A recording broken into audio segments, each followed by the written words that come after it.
Support for WABE comes from AIDS Healthcare Foundation through the Black Leadership AIDS Crisis Coalition, supporting Closer Look's annual live Juneteenth broadcast. AHF delivers cutting-edge medical care and advocacy for all. More at aidshealth.org. What's going on, Atlanta? How we feeling? I appreciate y'all. My name is Question ATL. I'm a rapper and producer from the south side of the city here in East Point. I'm so thankful to Rose Scott for inviting me here to WABE and Closer Look's annual Juneteenth celebration. We're just about to start off with a little bit of high energy. Y'all cool with that? Yeah. That's a bet. Drop that music. This one is called Freedom is Power. Yo.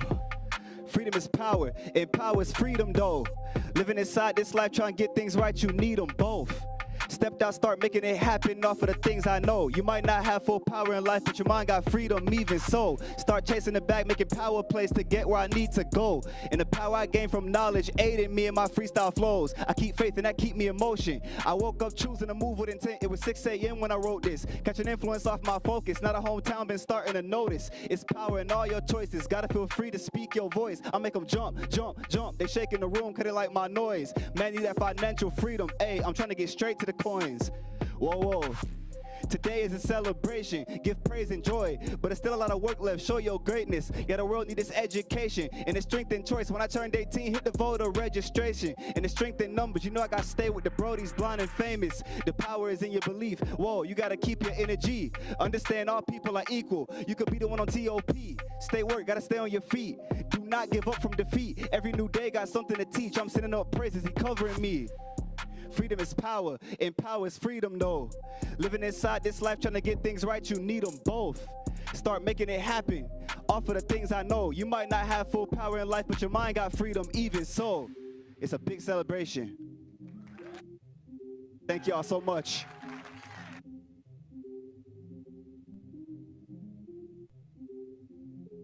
Freedom is power, power is freedom. Question ATL, y'all.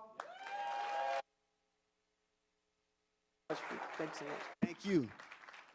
Well, good afternoon, everybody. In case you don't know, my name is Rose Scott. And I am proud, very, very proud of this year's annual Juneteenth celebration. I want to thank all of you for being here. And of course, in partnership with the Atlanta History Center, we've been asking people all week long, if y'all have been listening to Closer Look, what is freedom? We've got a lot of different questions, a lot of different answers to that question. And normally what y'all used to be asking all the questions, right? So I'm gonna do something a little bit different as we welcome our guests. I have already given them the first question. And that first question is, what is freedom? And I know that you all, did y'all write your answers out front there? You wrote what freedom is? We're gonna read some of those. But I wanna start with bringing out our guests because I think that freedom is also a continuous movement, right? Freedom is something that should never, ever evade us. Freedom is healthcare. Freedom is education. Freedom is workforce development. Freedom is transit and mobility. Freedom is access to affordable housing. Freedom is also acknowledging and being receptive to change when it comes to freedom. Anybody got a problem with that? Oh, you raise your hands. You giving me like, okay, I thought that was like, yeah, Rose got a problem with that. So, today we're talking about progress. Today we're talking about the future. And today we're talking about what freedom means and also what it means for the future. So as we welcome our first guest, here's the question. What is freedom?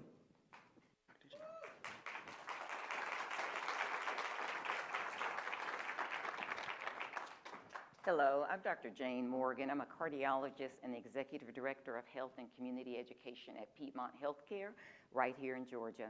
When I think about freedom, I think about the mortality and the lifespan of blacks equaling that of whites and no longer being subjected to zip codes, health access, or even the types of foods that we eat. What is freedom?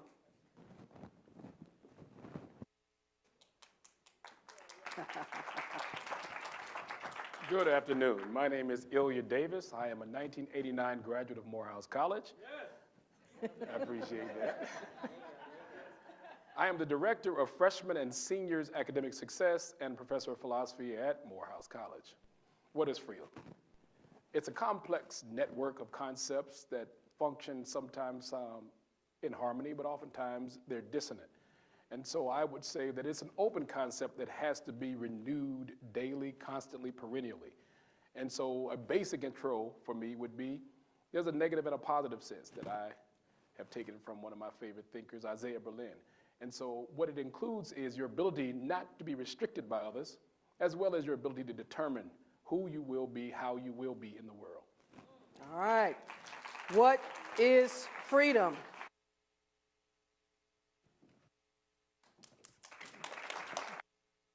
Hi, my name is Kim Addy. I'm Vice President of Strategy and Impact at the Atlanta Wealth Building Initiative.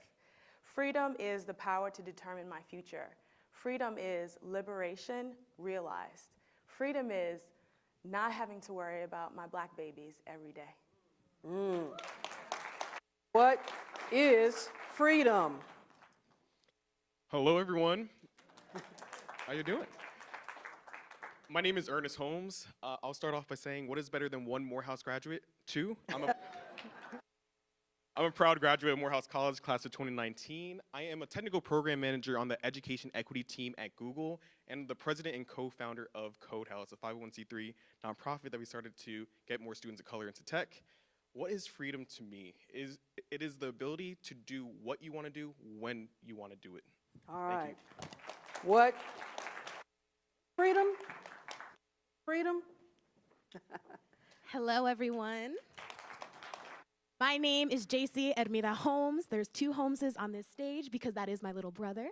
But I am a professor at Spelman College, where I serve as co-director of the Spelman Innovation Lab, a position that I started when I was 24 years old. And I am also the co-founder of Code House. And to me, freedom is the ability for you to go out and be yourself without obstacles or persecution. All right. So now that we know what freedom is, y'all can go home. No, I'm just kidding.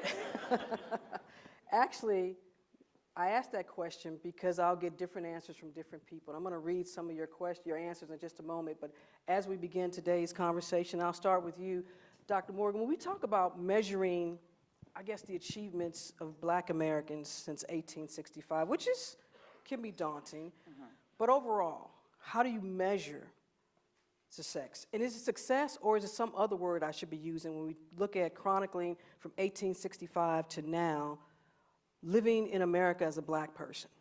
And I think that brings to mind the Flexner report that was commissioned by the American Medical Association in 1904. And that commission actually hired a man named Abraham Flexner to take a look at the status of the health system here in the United States. And by 1910, when he published his report, he recommended that the majority of medical schools here in the United States that were Black medical schools be closed. At that time, in 1910, there were 20 medical schools that were Black medical schools. All but two were closed, Howard University and Meharry. We still, in 2024, 114 years later, have never recovered. We only have 4 medical schools from 20 more than 100 years ago. So when you think about reparations, we're right on the heels of what's happened with the Oklahoma massacre and that decision. These things can never be recovered, because not only does that happen and those things are removed, but then barriers are put in place. And this is a great example of a century later, and we haven't even recovered 25% of what we had more than 100 years ago. And so, that comes to mind when I think about where we are, because ultimately racism and race-based policies definitely hurt the community that is being targeted. But ultimately, it impacts all of society. When we think about now, we are in a crisis, facing a crisis in the United States of a shortage of physicians. We are facing a shortage of physicians of 30 to 40 to 50,000 physicians in the next 10 or 20 years. If all of those medical schools had been allowed to remain open, we would have another 30 to 40,000 physicians in our workforce. So racism impacts everyone ultimately. Oh, thank you for that, Dr. Morgan. Professor Davis, when we talk about how do we measure or what are these assessments that are used to determine the quality of life for Black Americans since 1865, how do you see that? Extremely complicated. I would first like to continue to problematize even just the concept of Black America. I think we need to add an S because of the complexity of how Black people differ. And so there will be different desires, aspirations, beliefs, and every particular individual needs to decide or determine for themselves. There's a tendency for us to talk as if monolithic is the direction we should take. And so I would purport that it changes not only with the individuals, but also at these sort of very important historical junctures. So if we went from enslavement, post-enslavement, Reconstruction, Jim Crow, all the way up to the present time, every generation has to decide for themselves how they respond to the stimulus of the time. And that requires them to evaluate what is the status of people within my respective community. Because now class is going to be significant in that regard. Whether or not people in a particular demographic aspire for the same things that people in a different demographic. So if you are an attorney, a lawyer, professor, usually your aspiration isn't just for food. It isn't for a type of living. And so I always want to keep, at least on our register, the complexity of desires and aspirations and not limit the voice of others who are possibly marginalized because of that. And we've had the managerial class of Black intellectuals for years who tried to subvert the voices. And many have been blamed unfairly, everybody from Du Bois to Ida B. Wells to Marcus Garvey. I think these individuals have helped define the particular junctures, as I said before. But as I try to tell my students, all of you have to decide now, what will you do in light of the suffering and the marginalized, as well as somehow actualizing your own aspirations? I think everyone desires for better. So this sort of, I can't say in the short version, I've gone too long, but I will say, I would refer, every generation is the best of times and the worst of times. And you have to decide what and how you're going to respond and register that for yourself such a way that when you have a conversation, I would like to know, whom are you talking about? Are you talking about the people I grew up with on Stewart Avenue, now Metropolitan? Are you talking about the people who live out here in Buckhead where there was a Black community for a period of time? So I need a lot of specifics when someone wants to account for what is the status of Black Americans such that maybe it's something of mobility, because a lot of them think they have made it. But then there seems to be some marginalization and some recession on the part of others. So I think it may require a little more specificity. I never thought you could drop some Charles Dickens on Juneteenth, but I appreciate you on that, brother. If anybody can do it, it's Professor Davis. Kim Addy, assessment and being able to sort of chronicle Black Americans since 1865 and the achievements. Yeah, I sat with that question. I agree with my panelists in terms of the complexities of it. But I also thought about the assumptions built into that question, right? So the idea that markers of progress or success are actually quantifiable, right? So when you think about Black Americans and their ability to feel connected, to feel like we actually belong here, when we know the things that we are affronted with like every single day. I think there are measures and indicators that we can track for, right? Economic measures, are folks able to increase their income or build wealth, or education measures, right? Graduation, literacy, those things. But I think it is a super complex thing to be able to do.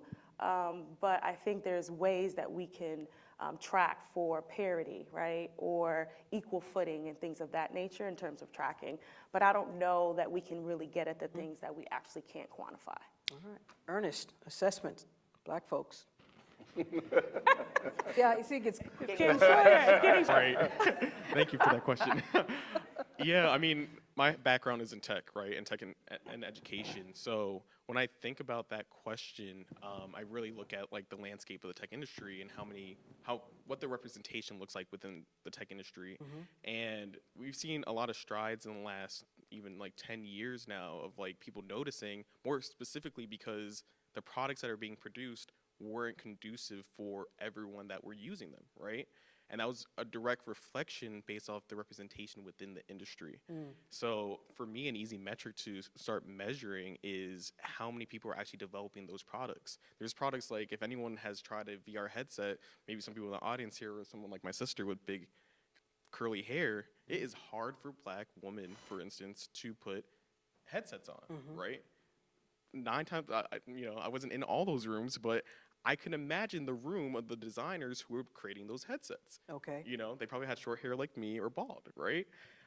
So diversity in tech is so important, especially with the rise of AI and all these new products that are going to be impacting all of us on a daily basis. We need to make sure the industry is diverse. So easily, we're seeing strides in that, right, to get more diversity in tech, but there's still a long way to go. Thank you for that. JC, when we talk about the achievements, Black folks since 1865, what goes through your mind? I first think about my grandparents, not because they were around in 1865, but when I think about history, I think about the story that my grandparents used to tell about pushing my father in a stroller to see Dr. King's March on Washington speech. He was there, he was 4 years old. My grandmother was born in a time where she could not freely vote in this country, right? I think about the civil rights era and what my grandparents and my parents had to do in order to exist and to find freedom in this country. And I think about how their burdens and my burdens and the burdens of the generations that are coming after us are different. When I look at the students in my class, their biggest concern is not can they vote, not where can they go, where do they have restricted access, but can they pass my class? Right? What internship are they going to get? And I think there's a freedom that is happening with this younger generation that has not been known to previous generations, and that gives me so much hope for the future. And I'm very excited to see what they all do. Oh, thank you so much. Thank you all for that. I want to come, thank you, yes. Okay, Maddie, I want to start with you on this next round of questions, because often when we ask this question, we ask folks, what would you need in life to make things a little bit better? And often I hear people say, you know what, maybe more of an income or being paid a fair and livable wage. When we talk about economic mobility in this country for Black folks, what have been those systemic challenges that continue? Yeah, really good question. I have the privilege of being a part of a pretty dynamic and dope team at Atlanta Wealth Building Initiative. And we have an amazing policy and research team that dropped a year ago a report called Beloved Economies. That report did a couple of things. One, it proposed a baseline and a framework for confronting the massive racial wealth gap, right? It also defined, right, from Black Atlantans, what does wealth actually mean, right?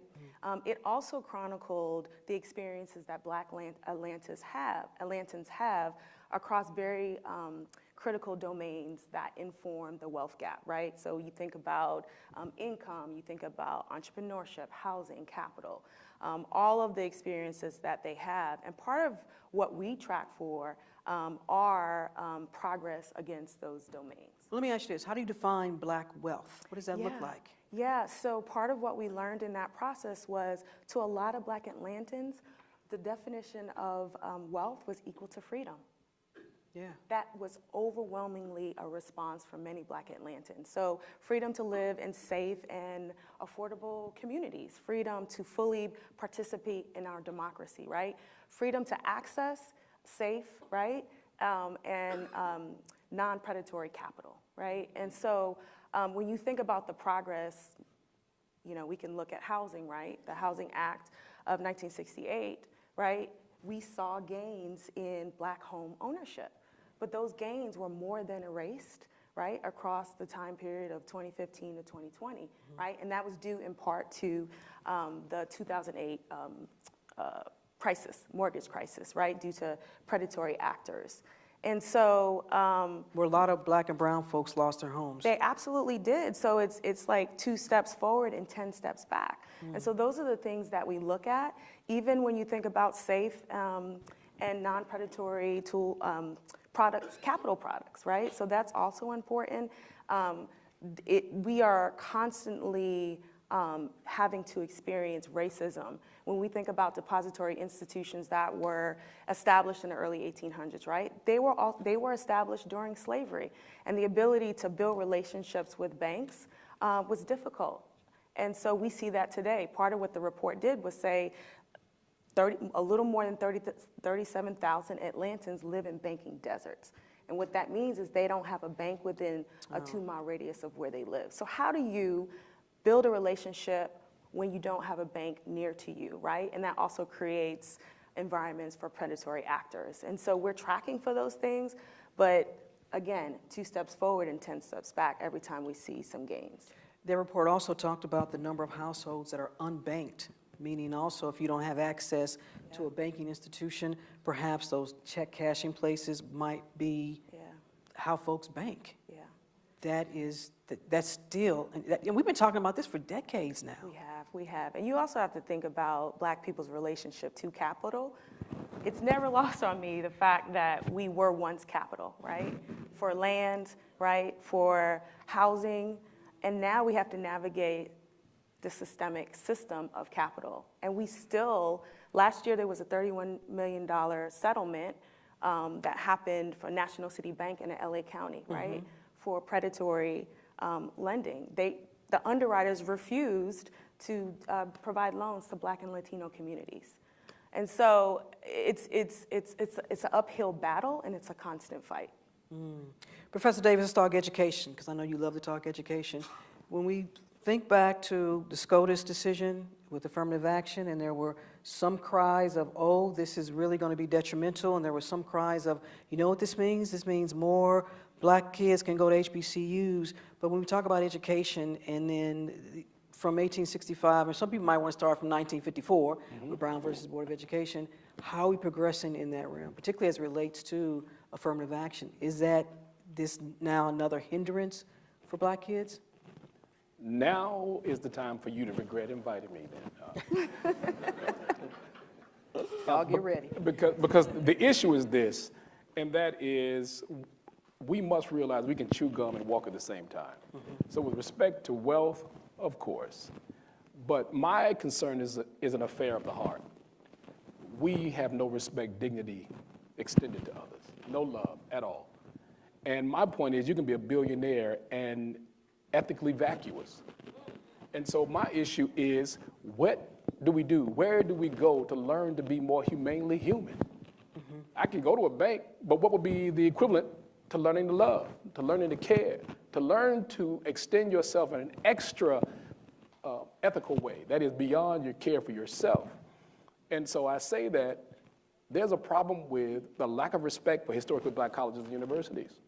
So even though everyone was inspired to a certain degree about maybe more Black students will apply, and some schools have seen an uptick, but we still wrestle with individuals who question the legitimacy of Black intelligence. What do I mean? They will visit Morehouse, for example, and cover the entire campus, the cafeteria, the housing, the streets, critique it. And I asked one student, was he going to this very, very, very elite school out in California in the Bay Area, starts with an S. And he said, yes, he was considering. I said, so, okay, when will you visit? He wasn't. Sight unseen, it was legitimate. So for us, we were trying to prove legitimacy. The other school, no, I've heard. You've heard from whom? I said, if you were so inclined to visit one of these schools you've been accepted, I would like for you to speak to someone in a similar position that I have for the next hour as you and I have been talking, and ask them the same questions. They don't. So part of the difficulty is, how do you now get people who are very, or against prima facie, similar to you, to respect what you do, such that maybe there will be an uptick. But right now, there isn't the kind that we need across the board. There are over 100 HBCUs. A few of us are getting upticks. Most of them are under the sort of ire and attacks of institutions. FAMU has not got its money from Florida. North Carolina A&T and North Carolina Central, they're not getting their money that they're owed from the states, which means you undermine the integrity and the ability to provide education for these other students. And we can go on and on and on. So it's nice that this is a possibility, but it's not an actualization that we can now say, look at what's happening. And the last thing is the disparities, the asymmetry in the amount of money that we have is not unlike the general population. So people will look at a historically black college and say, well, they don't have as much wealth. Well, these sisters sitting up here make less money than a white man, and you expect that the black school would somehow overcome this level of bigotry? No, it doesn't happen that way. And so for me, the issue has to permeate all facets of society such that when you ask these questions, you have to say, in a sort of liberal way, what is being afforded these schools such that they could put themselves in a better economic, political, and intellectual environment. Because our schools are intellectually gifted. I mean, the types of engagements we have with students is unmeasurable. And so every time I see a student and they say, you know what, I made the best decision, not merely because of the math and the writing, it was because I know when I leave this class, someone cares. And that's my point. We have to get back to the fundamental virtues that we think that we reside, and we get very, nostalgic back in the day. I'm not interested back in the day. This care must be demonstrated now, daily, all the time. All right.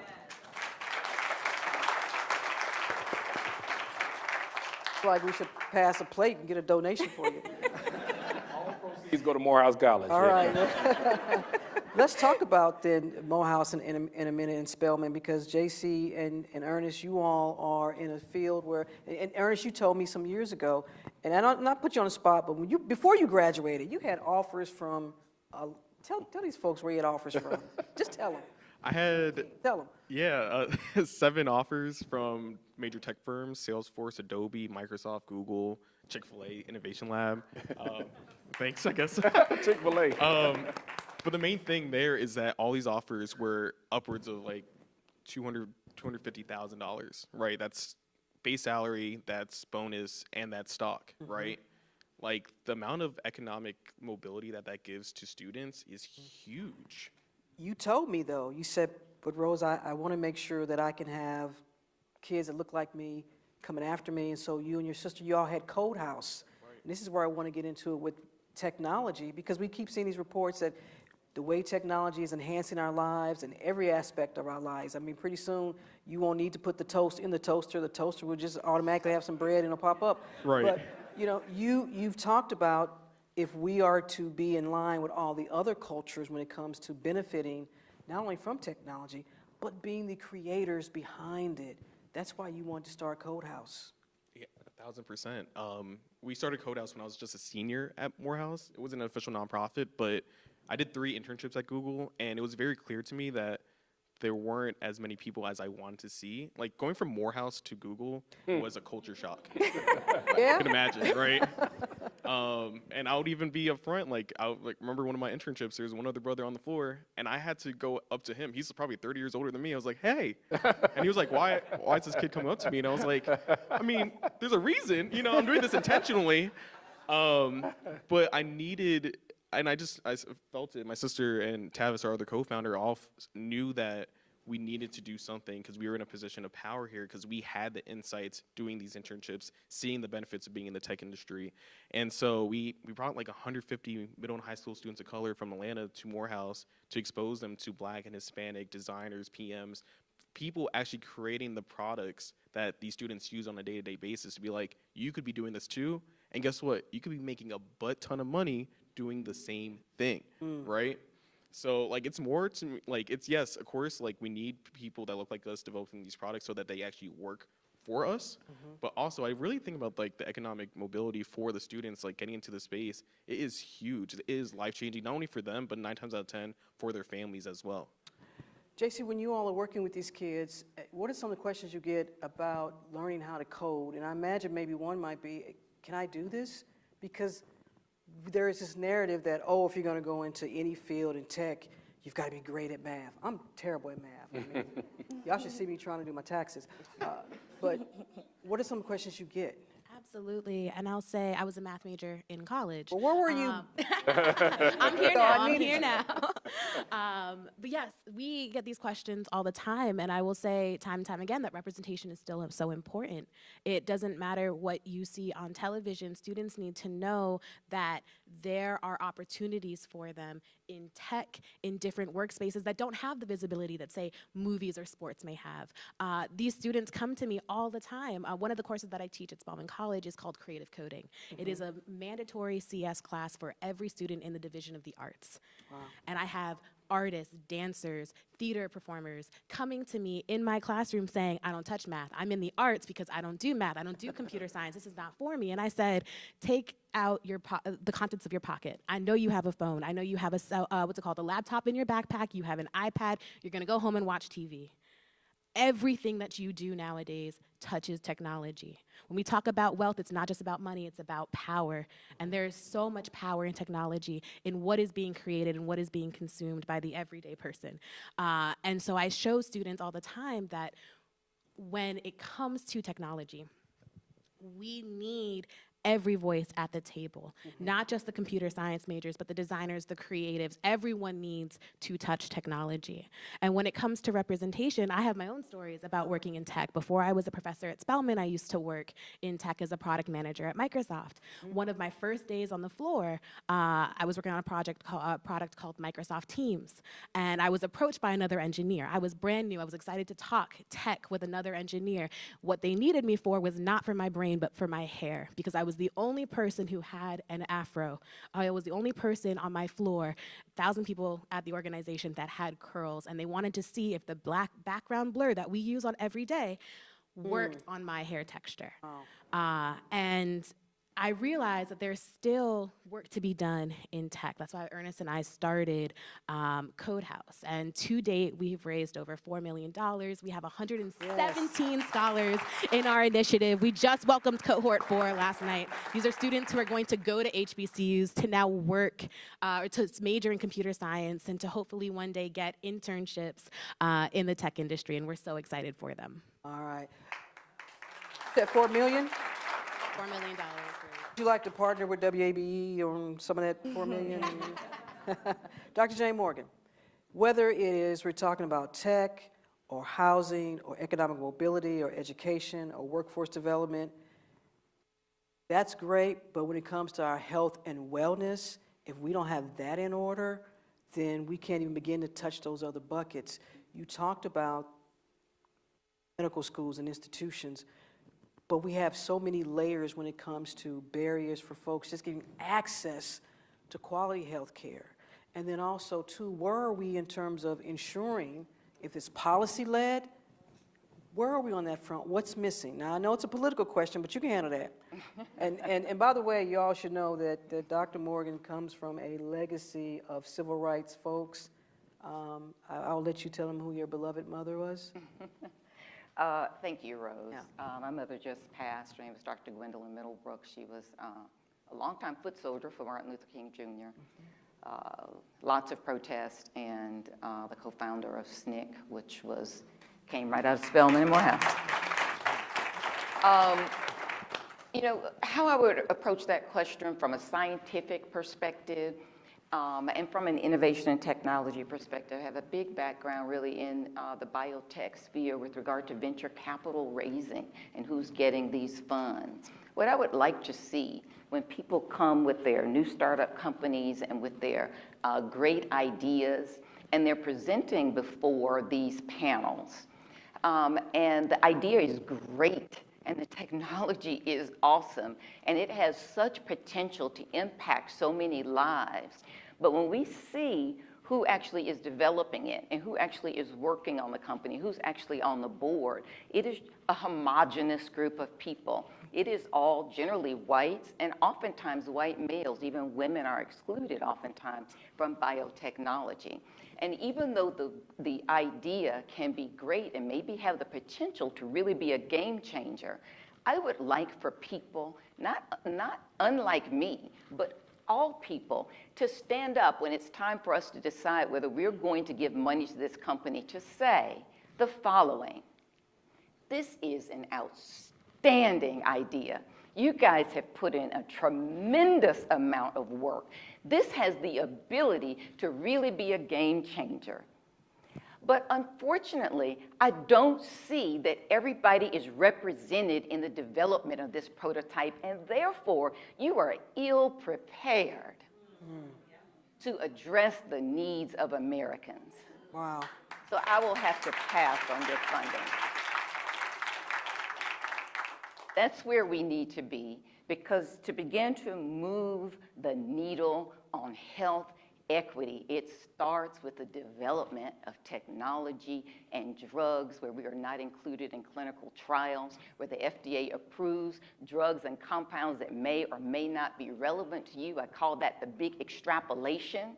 We enroll white men in the trials and then assume we know it works for them, so we're going to extrapolate it to everyone else, including women with different hormonal physiology. And all of this needs to really have an opportunity to recreate and reset, because the health system simply does not work for everyone. No, thank you for that. I'm going to stay with you for a minute, Dr. Jane Morgan, because you talked about your beloved mother, and that's what I want to get, because Juneteenth is also about our history and this disconnect. I've had this conversation so many times, and maybe there's not a disconnect. Maybe I should stop saying there's this disconnect between generations and maybe move to a more positive and optimistic outlook. How do we include JC and Ernest and even those after them? How do we include them in this messaging, this continuing messaging that we're talking about today? Are we not meeting them where they are when it comes to the youth? That is a multi-layer question, so I'm going to answer it this way. You know, we have social media for good or for bad. It is an incredibly effective tool. Many of us do not use it as well as we could, but this is where information is really being exchanged, and we need to begin to continue to integrate further and further. When we look at the economic achievements in this country, because make no mistake, economy is related to health. In fact, the amount of money that you earn will directly determine how long you live. So we can actually just look at the CEO of Amazon or the CEO of Microsoft. We don't have to know anything else about them. We know they're going to live longer than I will. So money is connected to that. When we look at the earnings of blacks and whites who complete high school, it's generally about the same, maybe $12,000 or $13,000 a year. When we look at those who achieve some degree of college, we see that whites begin to really out-earn blacks. When we see college degrees, that gap starts to get bigger and bigger. In fact, it's about $60,000. But when we get to beyond college degrees, advanced degrees like myself and others here, that gap becomes $200,000 to $300,000. The reason for that is not because of the lack of intelligence or ability or even education or degrees. It's the lack of opportunity in the workplace. You're not promoted, you're not moved forward, you're not included in succession planning, and so the wealth gap actually widens the more education you receive in this country. And I've just said that money equals the number of years that you will live. Wow. Well, how do we, if that's the narrative then, can you understand a young person, maybe even younger than JC and Ernest, like, well, why should I, maybe I should do my own thing? You know, what? And maybe you should. Yeah.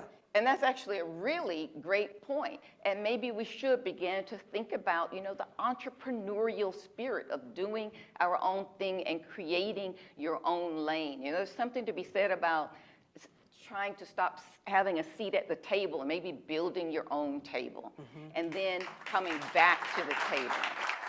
If there's so many barriers there and you continue to knock against this door and knock against the door and it doesn't ever open, perhaps there is another way. We've got to begin to be resourceful and thoughtful. Now, you know, everybody doesn't have the ability to be an entrepreneur, so I don't want to make that sound simple. So we've got to begin to also make inroads within corporations, including healthcare systems. I'm not excluding healthcare systems. And that's really every aspect. We have so many doors closed to how we even build wealth generational wealth. It's impossible to build generational wealth if you cannot earn a living that is equal to that of a white man with the same education. If you don't have the same opportunities to advance and to achieve and to be trained, then we're never able to build generational wealth for our families and our children. You want to add something, Kim? Yeah, I mean, I think this is a really great conversation because individual wealth is not synonymous with collective wealth, right? And so that's the work we do. And I think about this as in terms of changing the game. I think a lot of us are out here playing Monopoly, right? Like, which is a game that is really focused on the individual. You got blinders on. You're trying to bankrupt your opponents, right? You're trying to, the last man standing with money in their pocket when everyone else doesn't, wins the game versus escape the room, right? Which is designed for the group to get into a room, which is locked, by the way, and time sensitive, to solve for problems. But Kim doesn't win in Escape the Room, the group wins. So our destinies are tied to one another. We didn't get here by ourselves. And so when we think about addressing the racial wealth gap, we have to change the game because many of us are playing Monopoly versus Escape the Room. I want to ask this question to the group real quick, because in that same regard, I think for our young folks, I'm old now, yeah, our young folks, they see attaining wealth through the social media. And I'm not picking on hip hop artists. I love Question ATL, but every rapper ain't a millionaire, y'all. Just to let y'all know. Professor Davis, is that a challenge for some of our young folks in trying to get them to understand what generational wealth looks like and whatever chosen path that they're going to embark upon? But there's another layer there. And I would never tell an educator, hey, tell your kids education ain't important, but because you talk to the freshmen. Yes. What is their mindset about what their future looks like? Avarice. I don't know what that means. Well, really. Well, see, You said it. academics, I tell you. Rose knows everything. Don't let her fool you. She knows everything. She is the sensei. No. To ride the wave of the brilliance that we just heard, it is a problem about individualism, a certain ascription to market mentality. I will be rich, and we have to break that. Now, I'm not rich. I don't aspire to be rich. Maybe there'll be wealth. I'm interested in whether or not my children will be good human beings. Both my daughters are now graduates of Spelman College. Spelman did their job. The first day my daughter came home and recognized sexism permeated multiple institutions, et cetera, I won. That was it. If she never raised a dime in her life. And so as an educator, of course we have to pay our bills. But the interesting thing is, why at 18 you want to retire at 35 or 40? Because you've misconstrued what it means to be a human. That is to be an active agent engaging in the world such that even without your name, the engagement with others has produced a better life for the world. And so my job is fundamentally, you're going to get money. Many of you have come from money. And so how then do we move in a direction that's practical for them? I am, again, looking at your heart. To whom do you demonstrate care who has not had the opportunities that you've had? Because many of our students have not grown up as I did. So my responsibility, and many people in my age group, we were trying to make it, to get out, to change the trajectory of our lives. My mother didn't finish high school. My father finished the 6th grade. So the next generation, I attended God's college, Morehouse College, and I was privileged to do that. And so my point is, and I'll leave it like this, if we cared about humanity, we would imbue all of human beings with the ability to recognize the diversity of what it means to be a human being, gay, trans, what have you, in such a way that if I wish to be an electrician, why do you not afford me the opportunity to read James Baldwin? See, we have a classist structure that fundamentally undermines the integrity of what it means to be a human. Just because I want to cut hair doesn't mean I shouldn't be reading Toni Morrison. So why don't you teach literature? And so my biggest issue is, how do we then create a community? If you aspire to wealth, fine, but we're not going to let you do it to the detriment of the community. You will not use us to become rich by selling me trinkets and lights to excite me, and at the end of the day, I die by myself. That cannot happen.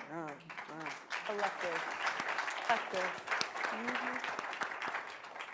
Well, y'all came in hot today.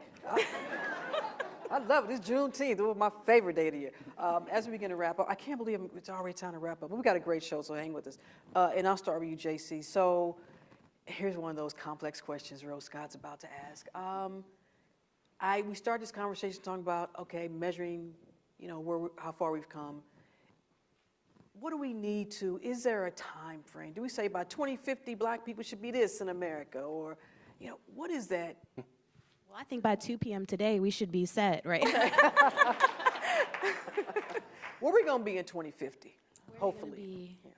I think, well, I pray that, one, we see diversity in tech, where we have black women engineers, black engineers who are creating technology, not just as a low-level engineer, but as leaders within tech. I'm seeing us breaking the boundaries. I'm seeing more seats at the table, more tables that were created by us.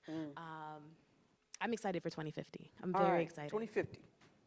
Well, one thing I did want to comment on, I think one thing that we need to do, and one thing we're trying to do with Code House even, is making sure we're paying it forward, and the knowledge that we're gaining, we're passing it on to students.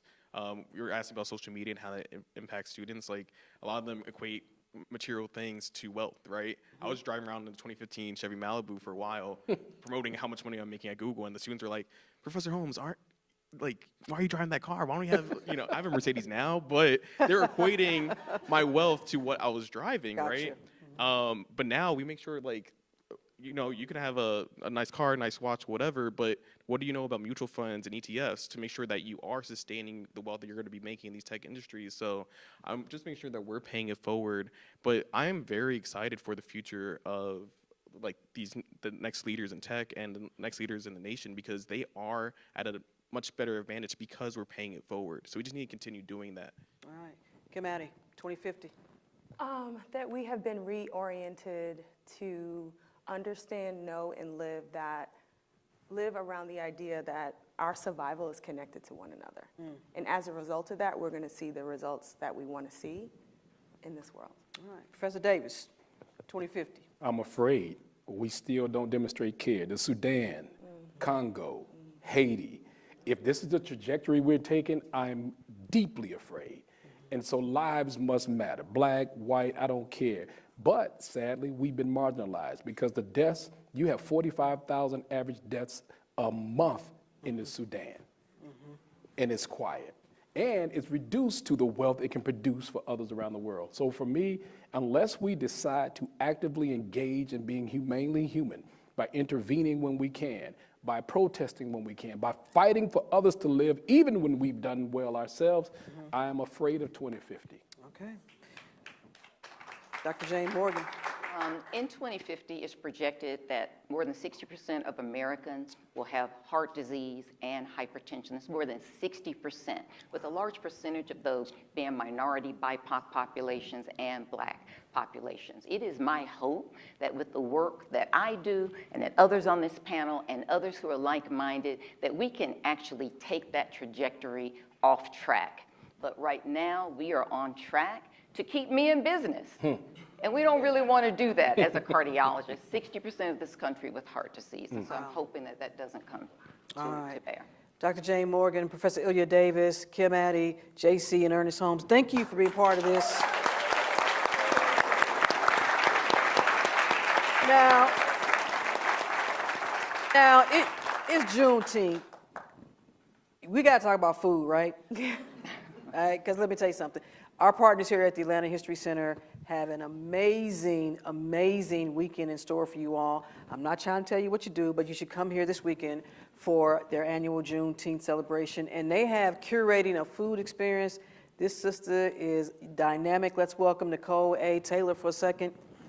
All right. And by the way, as far as I'm concerned, I believe, Nicole, you're the only person on the planet with a Juneteenth cookbook. Isn't that crazy? Yes. Yeah. Yes, Watermelon and Redbirds, a cookbook for Juneteenth and Black celebrations, is the first Black celebration. Tell folks in terms of what you're curating here this weekend for folks. So this Saturday, I'll be doing a very special presentation and tasting, and it's titled Fruits of Our Labor. I stole that title from a food and wine magazine That's article okay, people been stealing for us for years. that I wrote in I stole from myself, you know? That's all right, yeah. In 2021. So what I hope to do on Saturday is to talk about the essential foods of Juneteenth. Like, you gotta have barbecue, right? The red drink. What's in that red drink? So I'm gonna make one of my favorite red drinks. I'm doing strawberries, so I'm taking like bountiful strawberries in season, Georgia, macerate them down, put some coconut in it, lime, ginger ale. Okay. So I'm gonna make a beautiful red punch. So if you come on Saturday, you'll be able to taste the red punch. In collaboration with Erica Council, Bomb Biscuit. Oh, yes. She's gonna be making some beignet, sweet potato biscuits for me, and which is beignet is a part of the African American food tradition, which is also sesame. We'll have a little ham. For people who do ham, And I'll be making this herb cream, and Erica is gonna make a beautiful lemon shortbread. And folks, you always educate folks about understanding the connection of African and the African diaspora to the foods and even the meals and cuisines that we have here that people think might originate from somewhere else because another nation claimed they came up with it. But there's a true connection. For certain. And on June 19th, 1865, we know that a year later, Black Texans started to celebrate Juneteenth. And we know that at those early Juneteenth celebrations, that watermelon was there. That is ours. It is Tell folks where watermelon is from. Watermelon is from the continent. It's from Africa. It is not from Publix, y'all. And you can eat it outside. You can eat watermelon not in the plastic tub. Be ashamed to get your watermelon on. I have people say, I don't eat no watermelon. Let me tell you something. I eat watermelon. It's from my people, my continent. We have watermelon in my house every day. And listen, not only eating it, when you're talking about building wealth and wealth building and Black people, like watermelon men in the early 1900s, 1800s, that was a thing. And that is one of the reasons why watermelon was weaponized, because they're like, wait a minute, hold up. People are growing watermelon and making money and sending people to HBCUs. Like, we gotta flip this around and make this a bad thing. So watermelon is 100% a part of our tradition. Y'all see the connection there while we're having this conversation? So come out this weekend to see Nicole. Nicole, thank you so much. I appreciate that. And I will be judging the barbecue. Now, this is the part of the program. We don't go nowhere yet because we have a lot to get to, even for folks that are listening on radio. I'm sorry you're not here. We have something else coming up, a fireside chat with Dr. Catherine Meeks, who to me is one of the most brilliant people I've ever met on this planet. I adore her. I learn from her. So we encourage you all to go to the fireside chat. But now is a portion of the show where we tell y'all why we do this and why we need your support. So I want to bring out our Senior Vice President of Membership, Glenda Davis.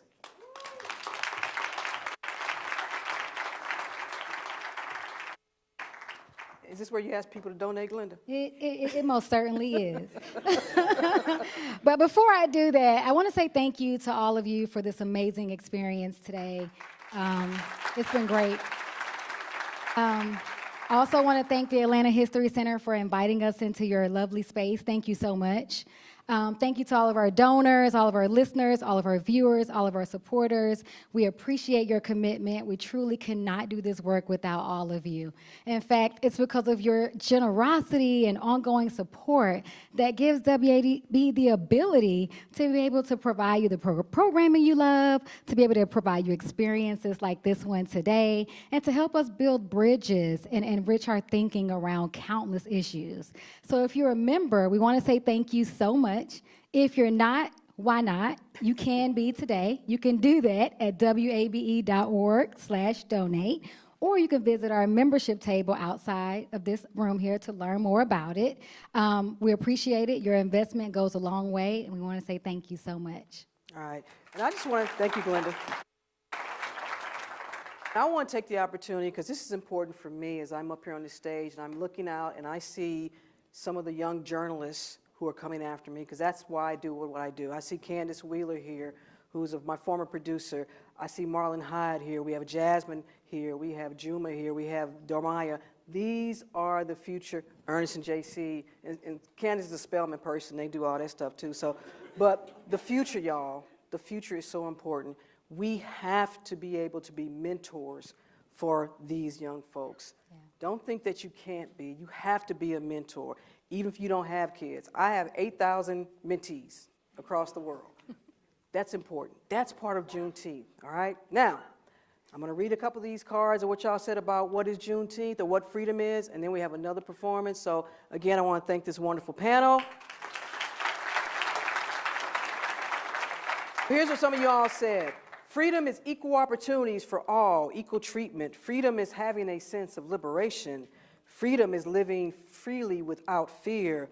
Freedom is to live and love on your own terms, uninhibited. That's deep.